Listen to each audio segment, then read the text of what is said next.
ആവശ്യത്തിലധികം പണം ലഭിച്ചിട്ടും account close ചെയ്യാൻ സമ്മതിക്കാതെ പ്രീതി എന്ന യുവതി തന്നെ പറ്റിക്കുകയായിരുന്നുവെന്ന് സാമൂഹിക പ്രവർത്തകനായ സുശാന്ത് നിലമ്പൂർ കഴിഞ്ഞ ദിവസം സോഷ്യൽ മീഡിയയിലൂടെ ആരോപണം ഉന്നയിച്ചിരുന്നു. തൊലിയടർന്നു പോകുന്ന രോഗം കൊണ്ട് ദുരിതം അനുഭവിക്കുന്ന പ്രീതിയുടെ ജീവിതം നിരവധി പേരുടെ ഉള്ളലിയിക്കുന്നതായിരുന്നു. സമൂഹ മാധ്യമത്തിലൂടെയാണ് പ്രീതിയുടെ ദുരന്തം ജനങ്ങൾ അറിയുന്നത്. സുശാന്ത് നിലമ്പൂരാണ് പ്രീതിയുടെ നിസ്സഹായ അവസ്ഥ പുറം ലോകത്തെ അറിയിച്ചത്. സുശാന്തിന്റെ ഇടപെടലിലൂടെയാണ് 42 ലക്ഷം രൂപയോളം പ്രീതിക്ക് കിട്ടിയത്. എന്നാൽ കഴിഞ്ഞ ദിവസം പ്രീതിക്കെതിരെ ഗുരുതരമായ ആരോപണങ്ങളാണ് സുശാന്ത് ഉന്നയിച്ചത്. പണം കിട്ടിയപ്പോൾ പ്രീതിയുടെ സ്വഭാവം മാറിയെന്നും സാമൂഹിക പ്രവർത്തനത്തിന് നൽകാമെന്ന് പറഞ്ഞ് കൂടുതലായുള്ള പണം തരാൻ തയ്യാറായില്ലെന്നും സുശാന്ത് ആരോപിച്ചു.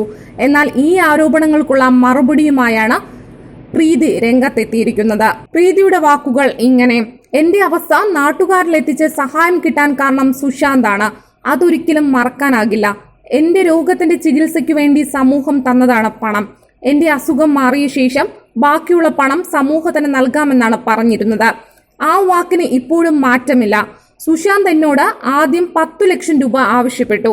ഇതുപോലെയുള്ള വീഡിയോ ചെയ്ത് പണം വന്നു കഴിഞ്ഞാൽ അതിൽ നിന്ന് അവർക്ക് കൊടുക്കണമെന്നും എനിക്ക് അറിയില്ലായിരുന്നു. എന്റെ ചികിത്സ കഴിഞ്ഞിട്ട് പണം തരാമെന്ന് ഞാൻ പറഞ്ഞതാണ്.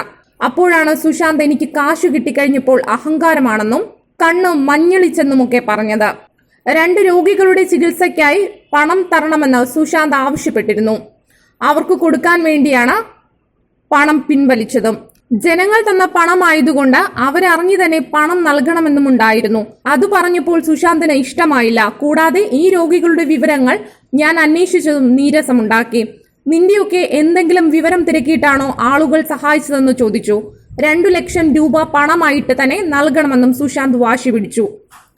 സുശാന്ത് പോസ്റ്റ് ചെയ്ത വീഡിയോയിലും ഞാൻ പറഞ്ഞത് എന്റെ രോഗം മാറിക്കഴിഞ്ഞ് ബാക്കിയുള്ളത് നൽകാമെന്നാണ്.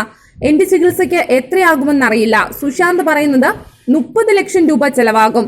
അത് കഴിഞ്ഞ് ബാക്കിയുള്ളത് തരണമെന്നാണ്. അത്രയും തുക മാത്രമേ ആകൂ എന്നുള്ളതിന് ഉറപ്പില്ല. ഇപ്പോൾ തന്നെ എന്റെ രോഗത്തിന്റെ ചികിത്സയ്ക്കായി ലക്ഷക്കണക്കിന് രൂപ ചെലവായിട്ടുണ്ട്. എന്റെ അമ്മയുടെ കെട്ടുതാലി വരെ വിറ്റ് ചികിത്സ നടത്തിയിട്ടുണ്ട്. 2000 രൂപയുടെ മരുന്നാണ് ഞാൻ കഴിക്കുന്നത്. ഇത്രയും പണമുണ്ടെങ്കിലും രോഗം പൂർണ്ണമായി മാറുമോ എന്നും അറിയില്ല.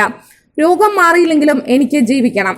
നിനക്ക് അമ്മയെ നോക്കണ്ടേ, വീട് ശരിയാക്കണ്ടേ എന്നൊക്കെയാണ് സുശാന്ത് ആദ്യം പറഞ്ഞത്. അതൊന്നും വേണ്ട, ജനങ്ങൾ ചികിത്സയ്ക്ക് വേണ്ടി തന്ന പണം അതിനു മാത്രം വിനിയോഗിക്കുകയുള്ളൂവെന്ന് ഞാൻ മറുപടിയും പറഞ്ഞിരുന്നു. ഗതികേട് കൊണ്ടാണ് ലൈവിൽ വന്ന് സഹായം അഭ്യർത്ഥിച്ചത്. ഇപ്പോൾ പറയുന്നത് എന്റെ അക്കൗണ്ട് നിർജീവമാക്കും, ഒരു പൈസയും നിനക്ക് കിട്ടില്ല എന്നൊക്കെയാണ്. ഞാൻ ഒക്ടോബറിൽ അവസ്ഥ വിവരിച്ചുകൊണ്ട് ഒരു വീഡിയോ ഇട്ടിരുന്നു. അന്ന് സഹായം അഭ്യർത്ഥിച്ചുകൊണ്ട് നൽകിയത് തൃശ്ശൂരുള്ള സഹകരണ ബാങ്കിന്റെ അക്കൗണ്ടാണ്. പലരും അതിലേക്ക് പണം അയക്കാൻ ബുദ്ധിമുട്ടുണ്ടെന്ന് പറഞ്ഞതിനെ തുടർന്ന് ഒക്ടോബറിൽ എടുത്ത അക്കൗണ്ടാണ് കാനറ ബാങ്കിൻ്റെത്. സുശാന്ത് പറഞ്ഞിട്ടാണ് സ്റ്റേറ്റ് ബാങ്കിൽ അക്കൗണ്ട് തുടങ്ങിയത്. അതല്ലാതെ ആരെയും കബളിപ്പിക്കാൻ വേണ്ടി ഞാൻ അക്കൗണ്ട് മാറ്റി നൽകിയിട്ടൊന്നുമില്ല. 10-15 ദിവസം മുമ്പാണ് സുശാന്തിനെ പരിചയപ്പെട്ടത്. വേറൊരാളുടെ ഫേസ്ബുക്ക് പേജിൽ നിന്നും എന്നെക്കുറിച്ച് അറിഞ്ഞതിനു ശേഷമാണ് സുശാന്ത് വിളിക്കുന്നത്. വീട്ടിലെത്തി ഒരു ലൈവ് വീഡിയോ ചെയ്തു കൊള്ളട്ടെ എന്ന് ചോദിച്ചു. ഞാൻ സമ്മതിക്കുകയും ചെയ്തു. അതല്ലാതെ എനിക്ക് സുശാന്തിനെ മുൻ പരിചയമില്ല എന്ന് പ്രീതി വ്യക്തമാക്കുന്നു.